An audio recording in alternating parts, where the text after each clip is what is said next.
Citation de Bob Lazar. La science se trompe depuis qu'il y a des scientifiques.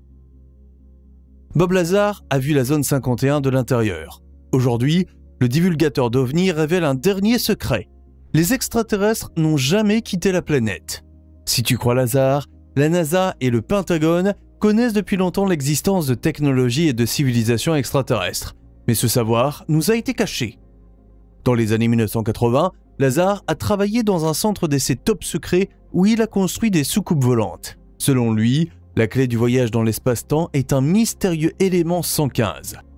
Une fois que nous l'aurons trouvé et maîtrisé, la voie vers l'espace extra-atmosphérique sera grande ouverte pour nous aussi. L'ingénieur et scientifique Bob Lazar affirme avoir participé à des travaux secrets sur les ovnis dans les années 1980. Les affirmations extraordinaires de Lazar comprennent une connaissance de l'intérieur d'installations secrètes telles que la zone 51 et un site d'essai scientifique appelé S4. Les publications de Lazar ont suscité la curiosité de millions de personnes et bien sûr, le scepticisme. C'est surtout au sein de la communauté scientifique reconnue que son travail a été fortement critiqué. Les récits de Lazar sur les technologies avancées et les systèmes de propulsion qui dépassent de loin les lois connues de la physique et ses affirmations sur un élément 115 jusqu'ici largement inconnu dépassent le cadre de ce que notre science naturelle considère comme possible. La science reconnue a tendance à rejeter avec véhémence les affirmations fantastiques telles que celles de Lazar, sans preuve tangible et sans résultat reproductible. Mais Lazar a raison de dire que la science s'est toujours trompée depuis qu'elle existe, et qu'elle pourrait bien se tromper à nouveau. Il y a des vaisseaux spatiaux partout dans l'univers. Citation. « Je n'ai absolument aucun doute sur l'existence d'un vaisseau spatial extraterrestre en dehors de ce système solaire. »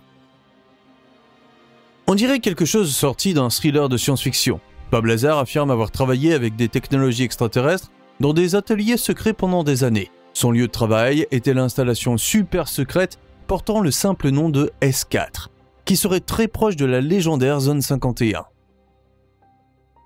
Lazar affirme y avoir vu 9 types différents de vaisseaux spatiaux extraterrestres, tous dotés d'une conception et de capacités uniques. Sur le plan technologique, les ovnis ne ressemblent en rien à ce que nous connaissons sur Terre. Ils n'ont pas de moteur à combustion classique et sont fabriqués dans des matériaux largement inconnus sur Terre. Lazar appelle modèle sportif l'ovni typique en forme de disque que des dizaines de personnes observent chaque année sur cette Terre. Ces disques sont décrits par la plupart des témoins comme étant argentés et brillamment éclairés. Ils tournent et ont inventé le terme soucoupe volante dans les années 1950. Les investigations de Lazar portaient précisément sur ces détails passionnants, à savoir trouver comment les pièces pouvaient voler sans carburant ni propulsion reconnaissable. Ce qu'il a découvert est scandaleux. Un élément central des déclarations de Lazar est la description de l'élément 115, qui était encore inconnu sur Terre à l'époque.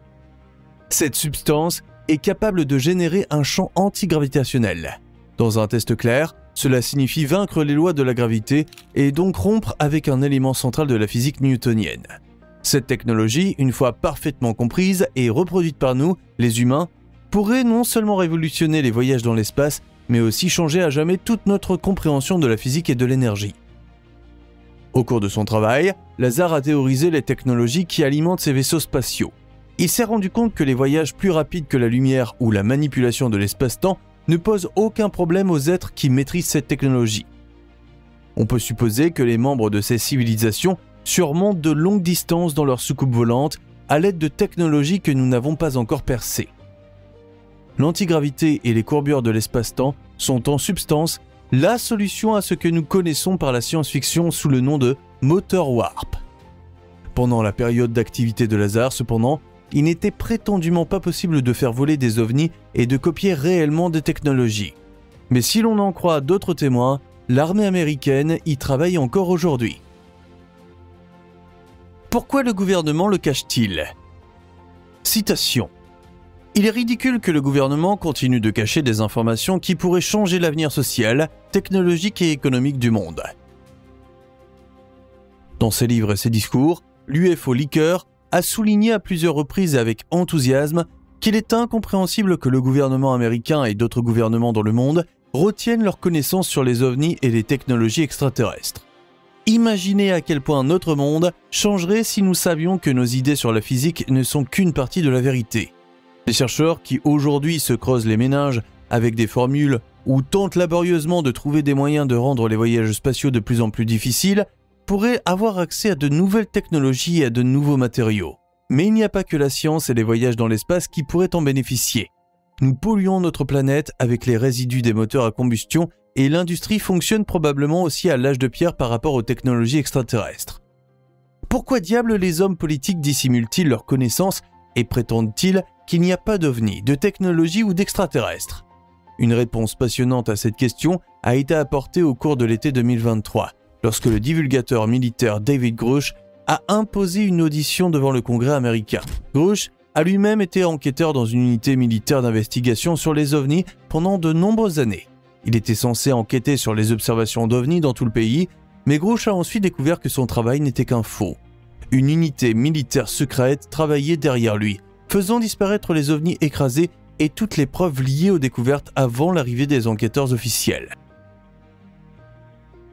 Des collègues auraient dit à Grusch, à huis clos, que l'armée possédait la technologie des ovnis depuis le crash de Roswell en 1947, qu'elle la collectionnait afin de faire de la rétro-ingénierie et de s'emparer de la technologie. Cela correspond exactement à ce que Bob Lazar a déjà affirmé.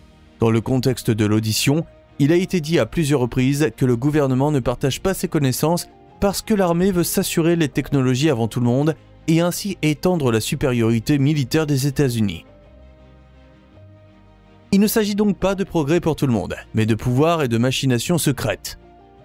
On dirait qu'il y a deux mondes sur cette terre, ce qu'on nous fait officiellement croire et ce qui est réel.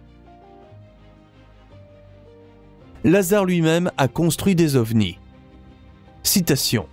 Travailler sur des vaisseaux extraterrestres, les comprendre et essayer de reproduire leur technologie a été l'expérience la plus excitante et la plus terrifiante de ma vie.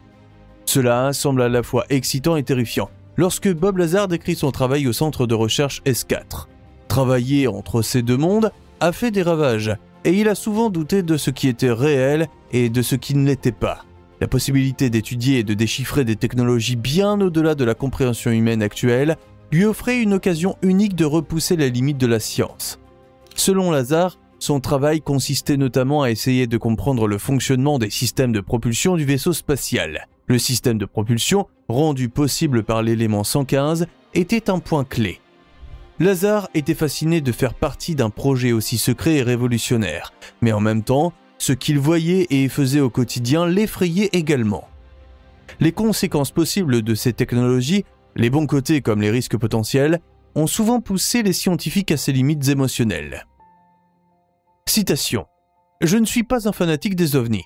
Je ne me suis jamais intéressé aux ovnis avant de travailler là-bas, chez S4. » Bob Lazar se décrit comme un jeune enthousiaste qui n'avait jamais entendu parler ou su quoi que ce soit sur les vrais ovnis avant de commencer à travailler. Il ne savait rien d'autre non plus que le fait que des gens prétendaient avoir vu des soucoupes volantes ou ce qui avait été rapporté dans les médias à propos du crash de Roswell.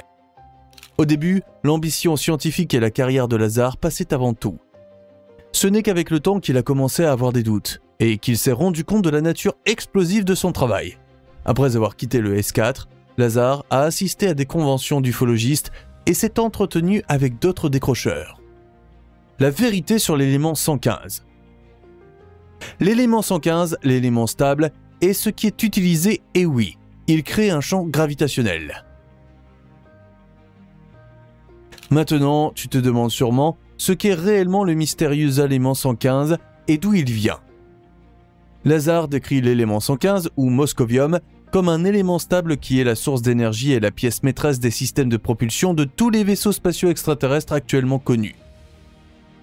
Selon Lazar, ces systèmes de propulsion utilisaient l'élément 115 pour créer des champs gravitationnels puissants qui permettaient aux vaisseaux spatiaux de déformer l'espace-temps autour d'eux, ce qui leur permettait de parcourir d'énormes distances presque instantanément. Cette technologie, affirme-t-il, fonctionnerait à un niveau complètement différent de tout ce que la science humaine connaît ou comprend à ce jour. Au XXIe siècle, les scientifiques travaillaient déjà fébrilement à la mise en œuvre du moteur à distorsion qui, comme le décrit Lazar, fonctionne en déformant l'espace-temps.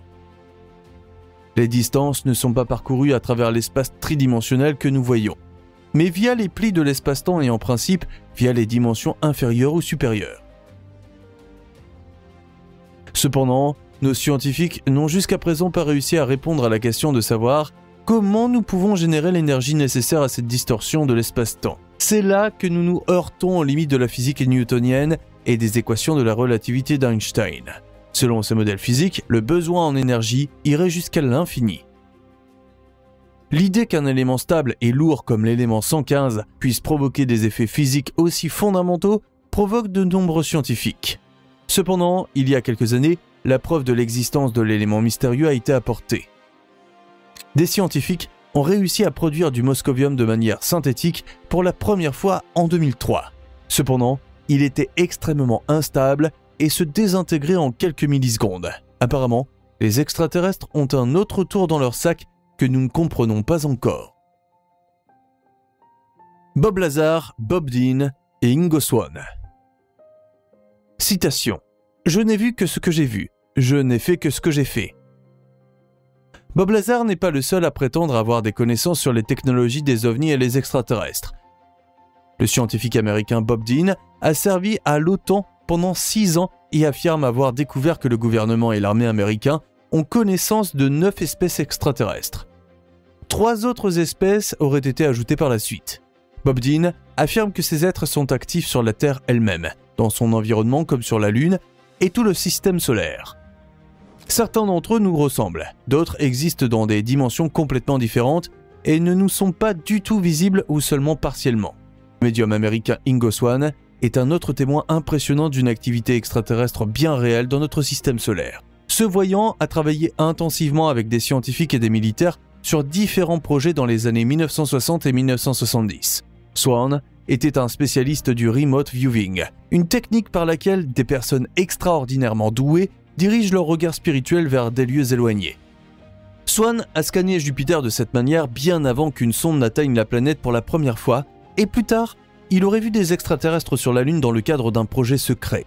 Ces êtres étaient apparemment en train d'exploiter des mines et sont devenus agressifs lorsqu'ils ont senti la présence spirituelle de Swann. Abonne-toi dès maintenant, les meilleures vidéos sont à venir.